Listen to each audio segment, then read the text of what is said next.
నర్మద అయితే ఆఫీస్ నుంచి ఇంటికి వస్తుంది. ఇంటికి రాగానే వాళ్ళ నాన్న వేరే అతనితో మాట్లాడుతుండడం వింటుంది. ఇక అతను ఇలా అంటూ ఉంటారు, రేపే మరొక 5 రోజుల్లో ముహూర్తం ఉందని పంతులు గారు చెప్పారు. 5 రోజుల్లో ఎంగేజ్మెంట్ అని చెప్పి అంటాడు. అది వినగానే నర్మద ఒక్కసారిగా షాక్ అవుతుంది. ఇక తన లవర్ని పిలిపించి తన లవర్తో ఇలా అంటూ ఉంటుంది, ఏంటి నాకు మరొక 5 రోజుల్లో ఎంగేజ్మెంట్ ఫిక్స్ చేశారు మా నాన్న. నువ్వు ఎన్నిసార్లు చెప్పినా సరే మీ అమ్మ నాన్నని ఒప్పించి మా ఇంటికి తీసుకురావట్లేదు. ఎప్పటికైనా సరే తీసుకువస్తావా లేదా?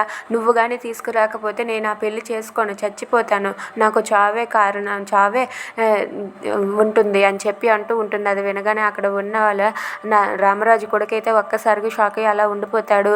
నీకు ఇదే చెప్పడం, నువ్వు మీ అమ్మ మీ నాన్నని ఒప్పించి రేపే మా ఇంటికి తీసుకొని రా, ఏదో ఒకటి నేను చేసి మన పెళ్ళికి ఒప్పుకునేలా మా అమ్మ నాన్నకు నేను చెప్తాను. నువ్వు మాత్రం మీ అమ్మ నాన్నను ఒప్పించి రేపు తీసుకుని రాకపోయావో నేను నిన్ను మర్యాదగా చూడడం అని చెప్పి అంటూ ఉంటుంది. అది వినగానే అక్కడ ఉన్న రామరాజు కొడుకు ఒక్కసారికి షాక్ అయ్యి అలా ఉండిపోతాడు. ఇక ఆ మాట చెప్పి నర్మద అక్కడి నుండి వెళ్ళిపోతుంది.